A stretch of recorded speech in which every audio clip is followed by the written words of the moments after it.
Hello everyone! When I reviewed Signs a couple months ago, a few of you expressed interest in hearing my thoughts on director M. Night Shyamalan's divisive follow-up film, The Village.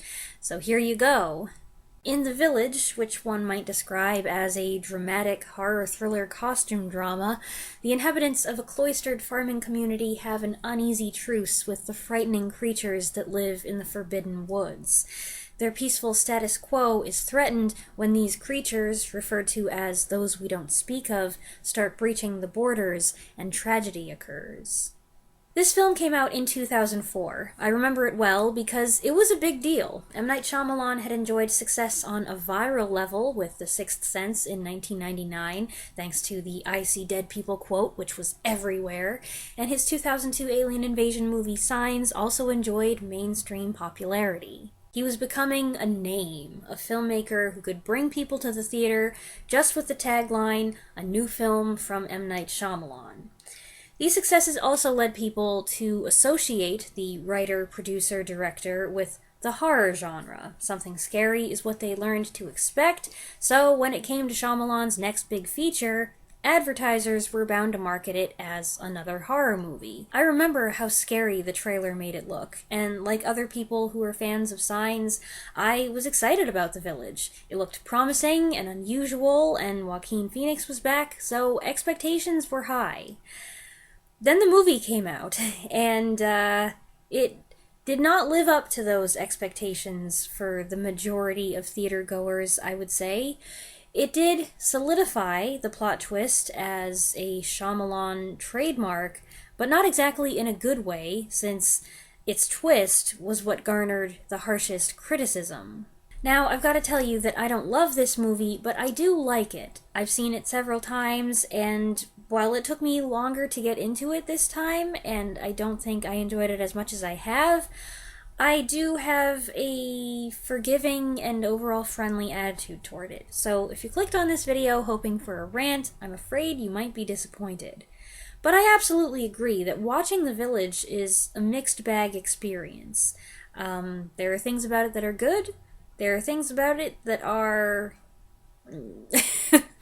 And regarding the twist, I don't know. Do I mind? Do I not mind? I can go both ways. I definitely wasn't thrilled with it on first viewing, and familiarity with repeat viewings hasn't necessarily made it better, but we'll get to that.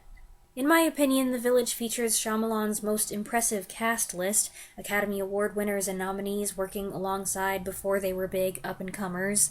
William Hurt, Sigourney Weaver, Brendan Gleeson, and Terry Jones, who was in Signs, are featured among the elders. Adrian Brody plays a prominent member of the younger generation, along with Joaquin Phoenix and Bryce Dallas Howard in her first lead role as Ivy Walker, the film's true star. In smaller roles, you can spot Jesse Eisenberg and Judy Greer, who gives us the movie's most uncomfortable moment when her character, Ivy's older sister, makes a boisterous declaration of love to Phoenix's Lucius, who just stands there in stunned silence. There is something disorienting about The Village, the place I mean. It seems reminiscent of an Amish or a Mennonite settlement, but the lack of a religious structure or any devotional talk negates that. The villagers are very correct people who go about their work diligently and then enjoy a quiet, good time until they're cowed by fear of something out there. For me, and I dare say for a lot of you, the concept of strange beasts terrorizing a peace-loving village is what was most intriguing about this movie. I think it's what we all tuned in to see. And for the first part, that's what we got. I think Shyamalan does this part well. The film has a unique look, striking visuals, and smooth cinematography help pull you in. Everything seems ominous, from the watchtowers at the edge of the woods to the mysterious black boxes in the elders' homes. The sound design is great. Every noise in the woods seems amplified so that our attention is drawn to every creak and every rustle. The snap of a twig or the crunch of leaves seems suggestive of something large and sinister nearby, and that's all it takes to put the viewer on edge. Of the creatures, we really don't see much, just enough to tease us, but because we sense their presence, we keep our eyes peeled for any movement in the frame. Shyamalan used a similar tactic in Signs to unnerve the audience and keep them vigilant. It worked to better advantage there than here, I think, especially with repeat viewings, but The Village does have effective jump scares. Even though I have them all memorized now, I can't help tensing up. I hadn't seen the movie in maybe 10 years, but I still felt unsettled watching it. I could put that down to a reflexive response to the sounds, the music, the visuals, and the spooky atmosphere, but hey, I thought this movie was pretty terrifying the first and even the second and maybe even the third time I saw it. What doesn't work so well is the dialogue. The way these characters talk is so stilted and awkward that unless you're able to get used to it, it'll be a huge distraction. There's some odd dialogue in pretty much every Shyamalan movie, and characterizations that are just a little bit off, but the effort to make the villagers' speech sound antiquated results in a weird hodgepodge of phrasing. It's even weirder when you find out that the older folks weren't raised speaking like this, they just agreed one day, we're only going to talk like this now, and went with it. I give the actors credit, they do their best to make the dialogue sound as natural as possible, but they often falter. There's only so much you can do.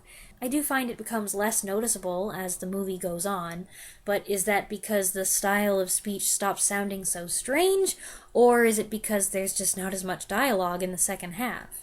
And then there's the twist, or rather the succession of twists and reveals and unexpected developments. This is where Shyamalan really lost some people. First, spoiler warning. First, The Village is a 108-minute long monster movie in which we learn 60 minutes into it or so that the monsters aren't real. They were made up by the community's founders to keep their kids from trying to leave the village. These elders invented the lore and the rules and created costumes which they took turns wearing so they could be cited and keep the legends real and ensure the kids stayed in line. This is so messed up. Yes, they say they had the best of intentions, but does that justify traumatizing your kids by dressing up as hideous anthropomorphic monsters and chasing them? This reveal changes everything. It abruptly alters the context of what we've seen and experienced up to this point, and I think it caused a lot of resentment. It made the audience feel like they'd been had. We've been tricked into being scared of monsters that don't even exist. Now we feel kind of silly. And we're not the only ones. The protagonists have been had too. And to me, the elders' excuse that they told them lies for their own protection isn't good enough. I really don't appreciate being lied to, and to be told that it was for my own protection is like an additional slap in the face. So, yeah, I bristle whenever I hear that I lied, but it was to keep you safe trope. And I think it bothers me more now that I'm older than it did when I saw this as a teenager.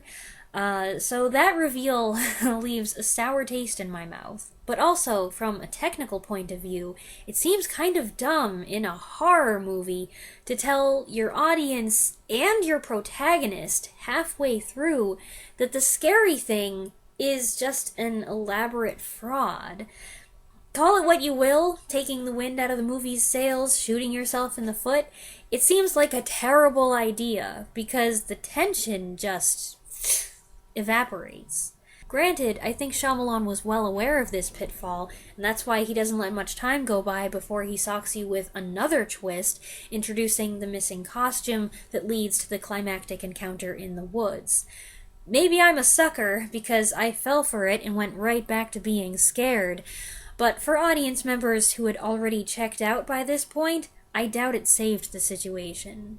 And then there's the even bigger reveal that it's not the 1800s, it's been modern day all along, and Ivy has been running around in a secure, protected enclosure. The village was constructed on her dead grandfather's land just 30 years ago. The park ranger's vehicle bears her own last name. Maybe some people hate this twist more than the one about there being no monsters, I don't know.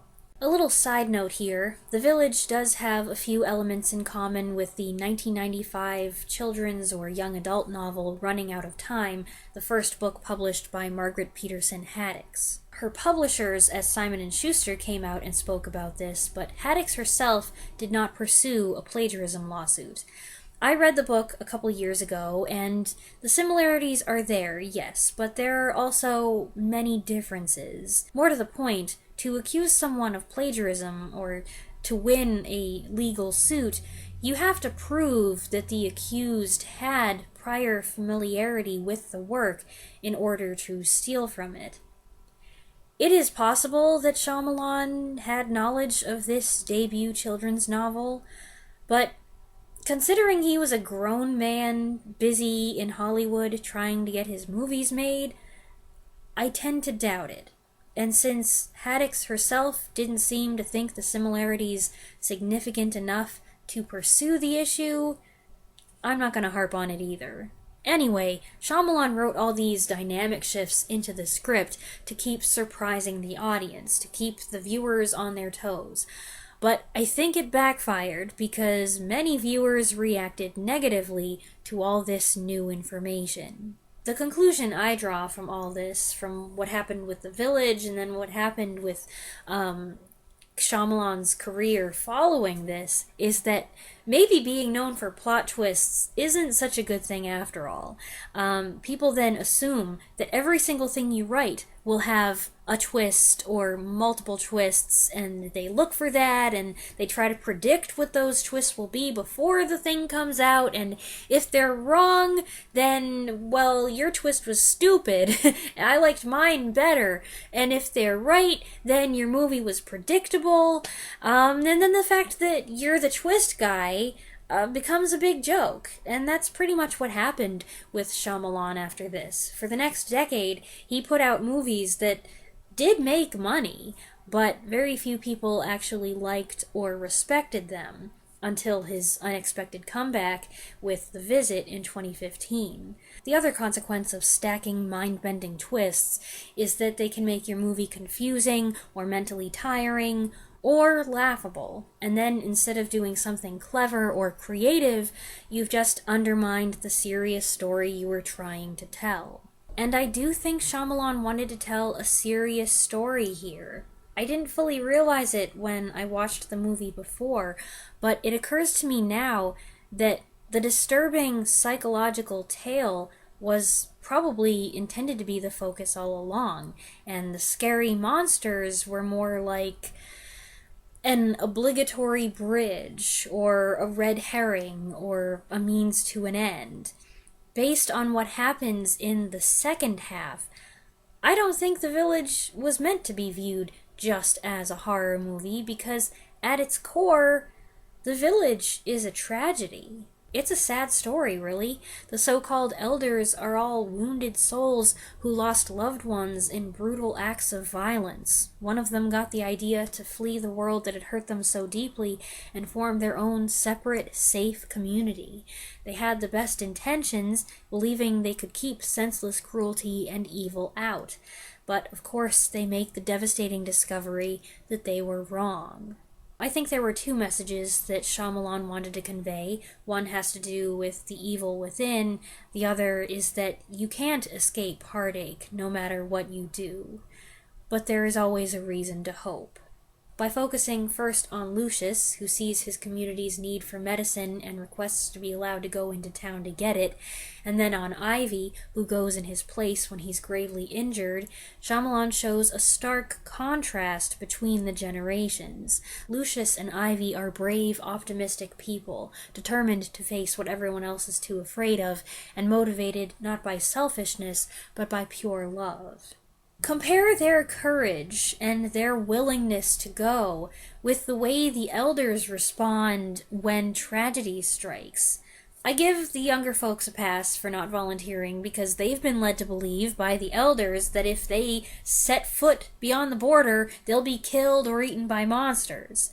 But the elders know better. They know that the monsters aren't real. They know that they'll be perfectly safe in the woods. They know what the real world is like. They would know how to navigate it. They know what things are called. They know how to speak out there. How to drop the phony village accent, or not accent, but just weird way of talking and communicate with people. They know what medicines they need and where they might be able to get them. But they won't do it. Staying safe in their cocoon and maintaining this facade is more important than saving a life. At least William Hurt's character wants to go, but his wife invokes the oath he took and he caves to her pressure. Instead, he offers up his blind daughter to go, and they all agree to that. I don't want to sound unfeeling. I understand that they're all haunted by terrible memories, and they have just cause for being terrified of what could happen to them out in the real world. But I still find it kind of disgusting that they're so willing to do this, to send this inexperienced, clueless, young, blind girl, and then they don't have to go, and if she succeeds, then they don't have this death on their conscience. When the reality is that any one of them could go, and they could be back much faster, and the journey would be much easier for them. There are a number of ways that Ivy could have been killed out there. She is tough and she is smart, but she can't see, for crying out loud. And she doesn't even know what to expect out there. And if the world is as wicked as they believe, and I don't disagree, it's awful, Ivy is at much greater risk. I don't know if people consider this a twist or not, but I think the final what moment hits when Ivy returns to the village at the end and does not blow the lid off the whole thing. It's clear that she's going to go along with it and the secret is safe. I guess she decides that she'd rather continue on in ignorance in there than live in the unknown out there, even though the one person she encounters is helpful and kind and doesn't force her to give him answers, which is totally unrealistic, by the way. I can't believe that guy wouldn't file a report, follow her, tell somebody something. And when the elders realize this, they're relieved, like, oh good, we can use this to our advantage and go on as we were before with no one the wiser. We can keep playing dress up and lying to our children about monsters in the woods. I hate that, because they already lamented and repented over the failure of their experiment. They weren't able to keep murder, envy, etc. out of their community, and now there's one person dead, who knows how many people freaked out, and another life still hanging in the balance, no thanks to them. There's a lack of resolution here that I find very dissatisfying. Did the elders learn anything? Is poor Ivy going to be burdened with knowledge of the truth, or at least half of the truth, for the rest of her life? What is the future for this community?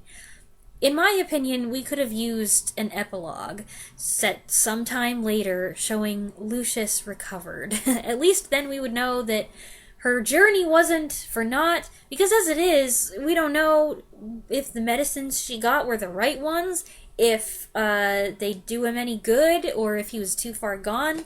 It just ends. Seeing him and Ivy well and happy and moving on would have dispelled some of my discontent. As it is, the scenes with the park ranger, including Shyamalan's surprisingly minimal cameo, and Ivy's return to the village, were added after the fact.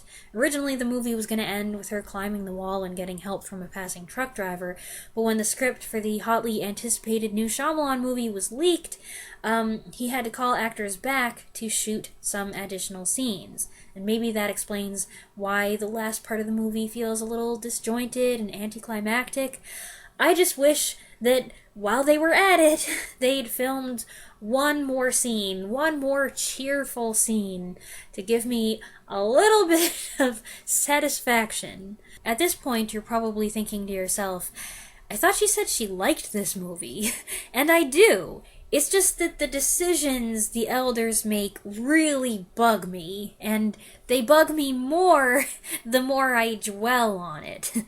But I stand by the positive things I said. The movie has great atmosphere, and it is spooky. Despite having some bizarre dialogue to fumble with, I think the actors do an admirable job trying to make it sound convincing and natural. They're doing the best they can with what they've been given. There's a sweet little romance in there between noble, gentle Lucius and outgoing, clever Ivy. She's as forward as he is reserved, so it's a case of opposites attract, but the odd couple seems to work, at least for the small amount of time we see them together. Too bad if you were watching the movie for Joaquin Phoenix, though, since he spends the second half lying unconscious on a bed. Actually, that's the first twist in the movie. We were led to expect that Joaquin Phoenix was the star, and then Shyamalan was actually channeling his hero Alfred Hitchcock there. That's definitely a Psycho-type move. Enhancing the film in every way is James Newton Howard's Oscar-nominated score. It's not as thrilling as his music for Signs, but it's a great score. It's at times eerie and unnerving, at others a blend of pastoral and romantic, with gorgeous string solos performed by violinist Hilary Hahn. It was actually a violinist friend of mine who pointed out to me what a good score this movie has, even though she didn't like the movie itself. All in all, I consider it quite a sensory film. There's an emphasis on what we hear, whether it's creepy noises in the woods or the non-diegetic music, and on what we see. It's not exactly a colorful film, but what colors there are striking, from the mustard yellow cloaks they wear for protection to the shocking blood red of the bad color. Textures also, for some reason, stand out to me. The texture of fabrics, hair, tools, flooring, furniture. The creature costumes, too, which were fashioned by visual and special effects designer Crash McCreary. Those we don't speak of are like if a pig and a porcupine had a giant baby, a conglomeration of spikes, claws, fur, and who knows what else. In my mind, it's a good movie for a dark, rainy day or a spooky evening, especially if you're in the mood for something strange and melancholy. As critical as I have been of the elders here, I do feel a lot of compassion for them, and I understand the misguided psychology there. Grief is such a significant motivator in this story, and that can't be discounted if you want to have an accurate view of the film. But even if you're not looking to dig deeper and you just want a scary movie, it can scratch that itch. Those are my thoughts on this one, and in case you're wondering, no, I am not doing a Shyamalanathon. Yeah, Shyamalanathon. I'm not doing one. So, what do you all think of The Village? Go ahead and share your own thoughts on this movie in the comments below. I'm sure there is a broad mix of opinions out there, so this should be interesting. I hope you enjoyed this video, and come back next week for another review. Thanks for watching.